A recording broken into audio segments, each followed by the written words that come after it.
सर्वप्रथम डायबिटीज के लिए जो आसन करेंगे, ग्रीवा शक्ति संचालन।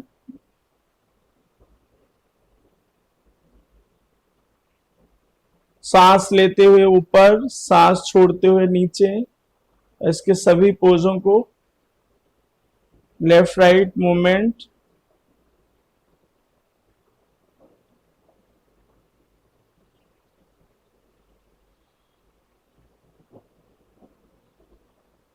एक एक बार करके, और ये 10-10 संख्या तक करना चाहिए।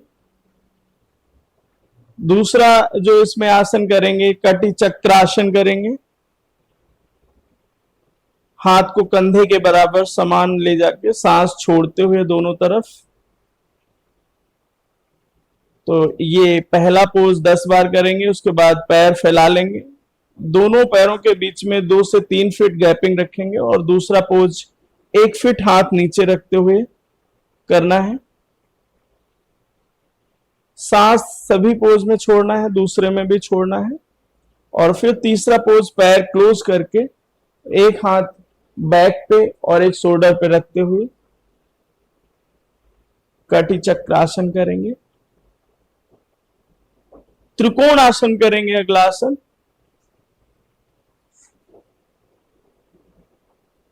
सांस को छोड़ते हुए त्रिकोण आकृति बनाना है,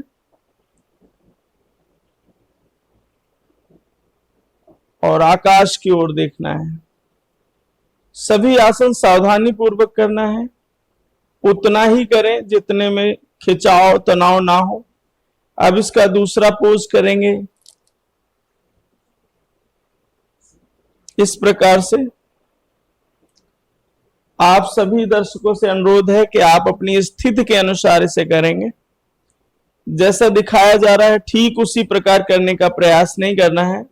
जितना आपसे संभव हो उतना कर सकते हैं। सांस की गति को छोड़ के सावधान पूर्वक खड़े हो जाएंगे, रिलैक्स हो जाएंगे, और अगला ताड़ासन करेंगे।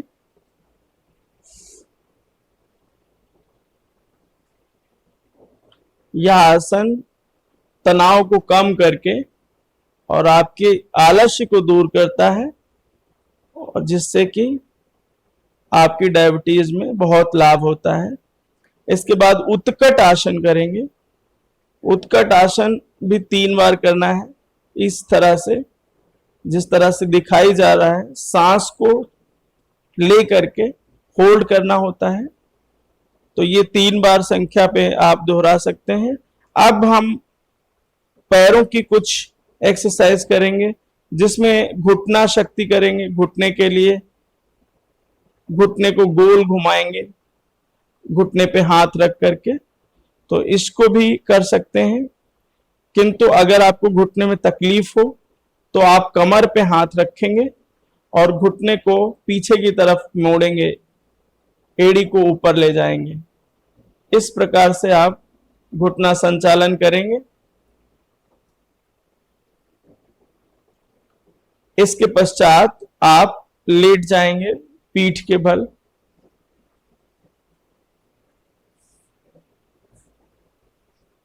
और कुछ समय तक विश्राम करेंगे। आप शवासन में विश्राम कर सकते हैं, बालासन में विश्राम कर सकते हैं, या फिर मकरासन में विश्राम कर सकते हैं। इस विश्राम के बाद बाईं करवट लेके उठेंगे और दंड आसन में बैठ जाएंगे। और सर्वप्रथम हमें करना है पश्चिमोत्तानासन। पश्चिमोत्तानासन करने के लिए हाथ को ऊपर ले जाएंगे सांस भरते हुए, सांस छोड़ के हेड डाउन कर लेंगे, और इसी अंतिम स्थिति में कुछ समय तक रुकना है और फिर पूर्ववत हो जाना है। इसके बाद हम इस जो पश्चिमोत्तानासन है, इसकी जो संख्या है वो 3 से 5 बार रखेंगे। अब इसके बाद हम दूसरा नौका चालन करेंगे। नौका चालन डायबिटीज के लिए बहुत लाभदायक है। हाथ को नाव की तरह चलाना है, आगे पीछे ले जाना है शरीर को, सांस छोड़ते हुए आगे की तरफ, सांस लेते हुए पीछे की तरफ। तो ये जो आसन करके आपको दिखा रहे हैं वो योगाचार्य राजेंद्र दिवाकर जी हैं। या पीएचडी स्कॉलर हैं योग से। अभी अगला आसन करेंगे हम चक्की चालन। चक्की संचालन करने के लिए दोनों हाथों को इस तरह रखेंगे। इसमें भी सांस को आगे झुकते हुए छोड़ना है, पीछे शरीर को लाते हुए लेना है। तो इसकी संख्या 5 से 10 रखेंगे प्रारंभिक स्थिति, और 1 सप्ताह बाद 10 से 20। इसके पश्चात हम करेंगे पैर थोड़ा फैला करके पैरों में गैपिंग करें और जानु शीर्ष आसन। इसमें हाथ को सांस लेके ऊपर उठाएंगे और हेड डाउन करेंगे। तो जानु मीन्स घुटना और शीर्ष, घुटने के शीर्ष पे आपको सर को टच करना है, यानी कि जो पटेला हड्डी है उस पे टच करना है। अब नेक्स्ट हम करेंगे अर्धमस्तेंद्र आसन, जो हमारे इंडियन मेडिकल काउंसिलिंग द्वारा भी डायबिटीज के लिए बताया जाता है। तो इस आसन को करने के लिए दंडासन से इस तरह से पैर मोड़ेंगे और ऐसी आकृति बनाएंगे कि अर्धमस्तेंद्र। योग में जो नागपंथ के योग हैं, जो उसमें मत्स्येंद्र नाथ जी बहुत बड़े योगी हुए हैं, जो आज योगी आदित्यनाथ जी हैं जिस पंथ से, उस पंथ में जो नाथ पंथ है वो आया, और शैव पंथ से फिर नाथ पंथ, उसी के प्रारंभिक गुरु मत्स्येंद्र नाथ के नाम से ये आसन है। ये अर्धमत्स्येंद्र आसन डायबिटीज में बहुत उपयोगी है, क्योंकि इससे आपकी बाईं और दाईं दोनों ओर एक तरह इमोशनल भी, इसको इमोशन में भी बहुत फायदा करता है। अगला आसन करेंगे मंडूक आसन। मंडूक आसन करने के लिए बैठ जाएंगे वज्रासन में और सांस को छोड़ते हुए मुट्ठी बंद करके आगे की ओर झुकेंगे। और ये मंडूक आसन से अग्न्याशय पे बहुत प्रभाव पड़ता है, और अग्न्याशय से इंसुलिन का जो स्राव है रस का, वो बहुत तेजी से होने लगता है, जिस कारण से डायबिटीज कंट्रोल हो जाता है और ये पाचन तंत्र में भी सुधार लाता है। अब अगला आसन करेंगे उष्ट्रासन। उष्ट्रासन करने के लिए आपको इस तरह से वज्रासन में ही खड़े हो जाना है घुटने तक, और इस तरह हाथ ले जाते हुए सांस लेकर आकाश की ओर देखते हुए अपने शरीर को, अपनी कमर को आगे की ओर पुश करना और यथास्थिति में समयानुसार रोकना है। जो लोग उष्ट्रासन नहीं कर सकते वो कमर पे हाथ रख के अर्धचंद्रासन कर सकते हैं इस प्रकार से। तो चंद्रासन करने से भी आपको वही लाभ मिल जाएंगे। इसके बाद गौमुख आसन करेंगे, जो इस श्रृंखला का बैठने वाला अंतिम आसन है। गौमुख आसन करने के लिए गाय के समान मुख बनाना है, और ये उपनिषदीय आसन है। कई उपनिषदों में इसका वर्णन मिलता है। ये डायबिटीज में जिनको तनाव से डायबिटीज है उनके लिए तो बहुत ही हितकर है, बाकी सभी के लिए हितकर है, और इससे मांसपेशियों का दर्द भी समाप्त हो जाता है। डायबिटीज आसन दोनों तरफ से करना होता है। तो इस प्रकार से जो गाय के गुण हैं वो सभी गुण आपके अंदर आ जाते हैं। ऐसे गुण जैसे कि गाय हिंसक नहीं होती अधिकतर मामलों में, तो आपके हिंसा की वृत्ति भी समाप्त होती है, मन शांत होता है, और आपकी डायबिटीज जो तनाव से होती है उसमें बहुत अधिक लाभ होता है। इससे लंग्स में भी बहुत अच्छा प्रभाव, अस्थमा के रोगियों को भी फायदा होता है। अब आगे बाईं करवट से लेटकर पीठ के बल लेट के किए जाने वाले आसनों को करेंगे, जो डायबिटीज के लिए बहुत हितकारी हैं। सर्वप्रथम उत्थित पादासन करेंगे। तो एक एक पैर को एक एक बार उठाना है। तो ये आप सभी को 10-10 बार उठाना होगा। वीडियो बहुत लंबी ना हो इसलिए हम इसे एक एक बार करके दिखा रहे हैं।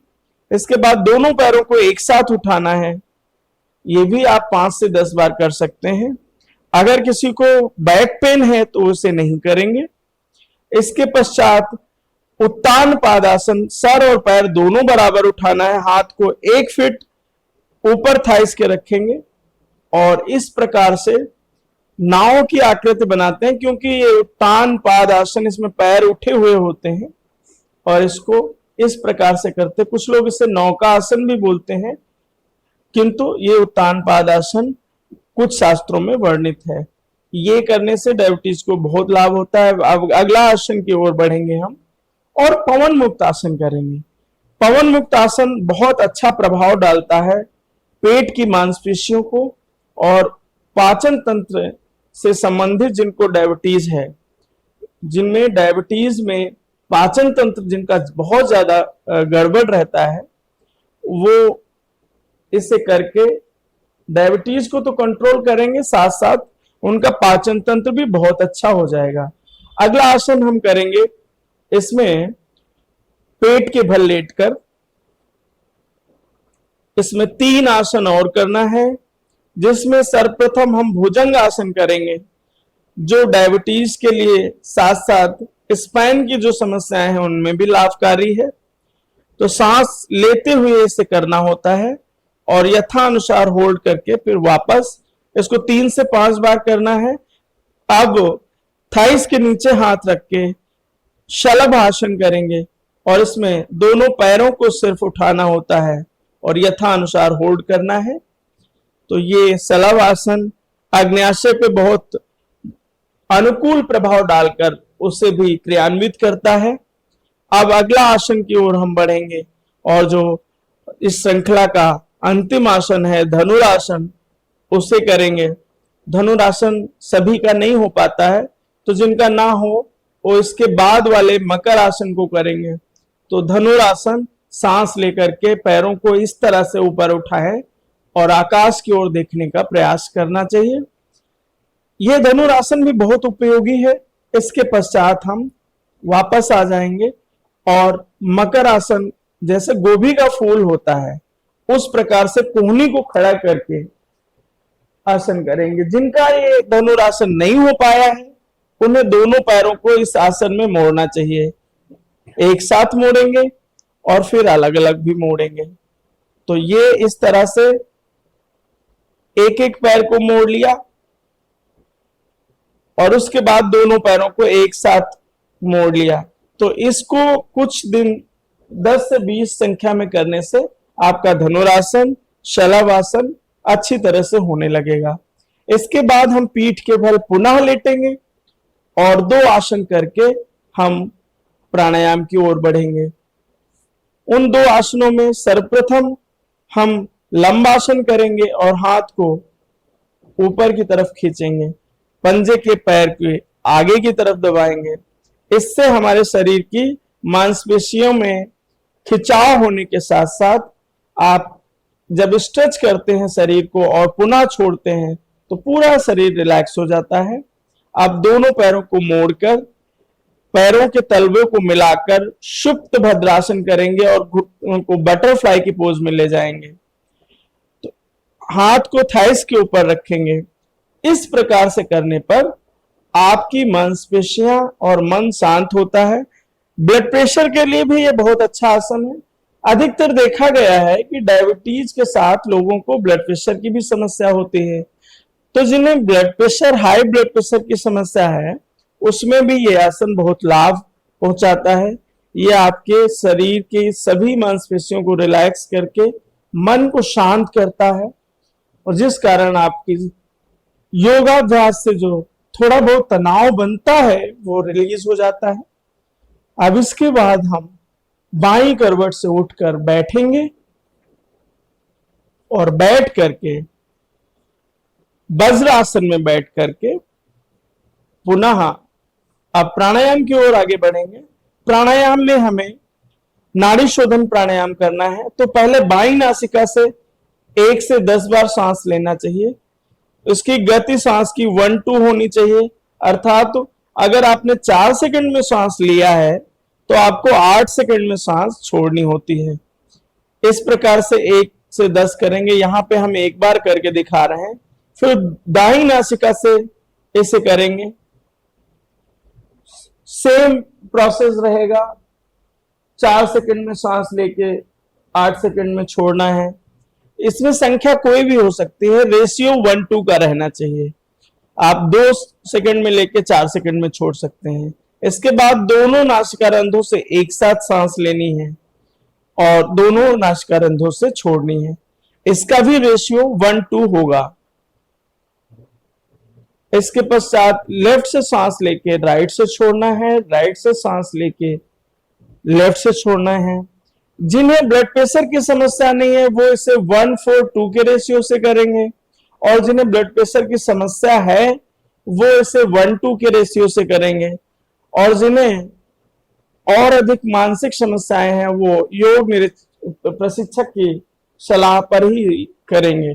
नाड़ी शोधन प्राणायाम के बाद इसमें दूसरा जो प्राणायाम भ्रस्त्रिका प्राणायाम करेंगे। जिन्हें कोई पेट की विशेष समस्या ना हो वो इसे करेंगे। तेजी से सांस लेकर पुनः तेजी से छोड़ना होता है इसमें। तो ये 10 से 20 संख्या प्रारंभिक स्थिति में करेंगे, फिर 50 संख्या तक आप इसे कर सकते हैं। इसके पश्चात हम कपालभाति प्राणायाम 20 से 50 संख्या तक कर सकते हैं।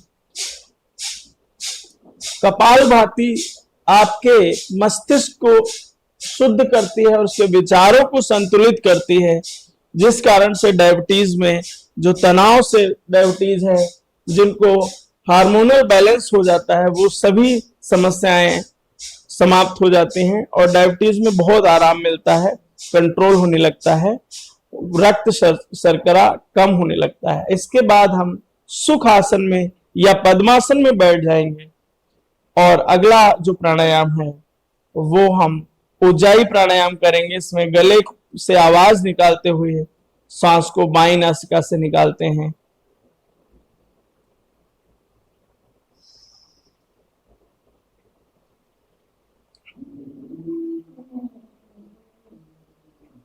तो इसमें गले से आवाज आती है, ये आपके आवाज करते हुए और सांस को बाईं नासिका से निकालना चाहिए।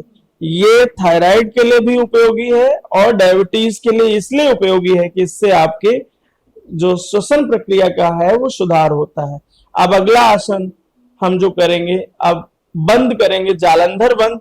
इसमें गहरी सांस भर करके चिन डाउन करके आपको समयानुसार कुंभक लगाना होता है। ये बंद आपके पूर्णतया थायराइड के लिए उपयोगी है, साथ साथ में डायबिटीज के लिए भी ये इसलिए उपयोगी है कि इससे वायु का संतुलन होता है, इससे वायु असंतुलन समाप्त हो जाता है।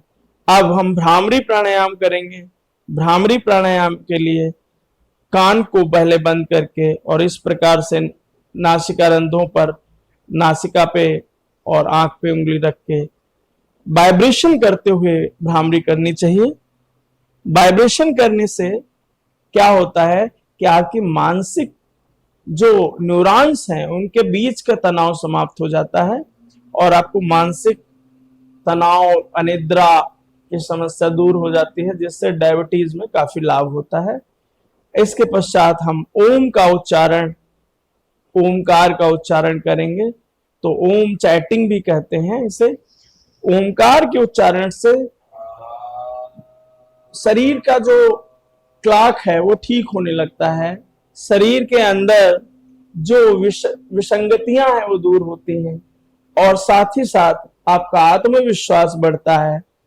आप ओम के वाइब्रेशन से शरीर की सभी मांसपेशियों में स्पंदन होता है, जिस कारण से हार्मोनल बैलेंस और जो डोपामाइन है वो भी रिलीज होता है। तो आप देखेंगे कि गुड, जो खुशी पैदा करने वाले 4 हार्मोन्स हैं वो इससे आपको, इसके प्रभाव से जरूर उत्पन्न होते हैं, क्योंकि ओम एक ऐसी ध्वनि है जो संपूर्ण ब्रह्मांड में भी ध्वनि कर रही है।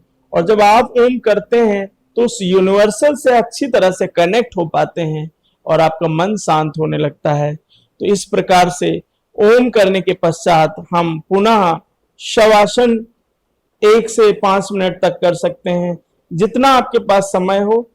शवासन में लेट जाएं, हथेली आकाश की ओर खोलें, शरीर को बिल्कुल ढीला छोड़ दें, मन में कोई विचार ना रहे, जो भी विचार मन में हो उन्हें एक करके बाहर निकाल दें और धीरे धीरे अपना संपूर्ण ध्यान श्वास प्रश्वास पे केंद्रित करें। सांस आ रही है और जा रही है, इस श्वास प्रश्वास को फील करें। समयानुसार 1 से 5 मिनट तक करेंगे और फिर धीरे धीरे बाईं करवट से उठ करके दोनों हाथों को रफ करेंगे, चेहरे पे स्पर्श करके समाप्त करेंगे। तो इस तरह से आप डायबिटीज का प्रबंध कर सकते हैं, डायबिटीज का यौगिक प्रबंध कर सकते हैं। आहार विहार, दिनचर्या, ऋतुचर्या, आसन, प्राणायाम, प्रत्याहार, धारणा, ध्यान, समाधि, यम नियम का पालन करते हुए अष्टांग योग को अपना के अपने जीवन को कृतार्थ बनाएं। बहुत बहुत धन्यवाद सभी दर्शकों को, बहुत बहुत शुभकामनाएं। और आपका भी धन्यवाद योगाचार्य राजेंद्र दिवाकर जी, जिन्होंने इतने सुंदर तरीके से सभी आसनों को करके दिखाया।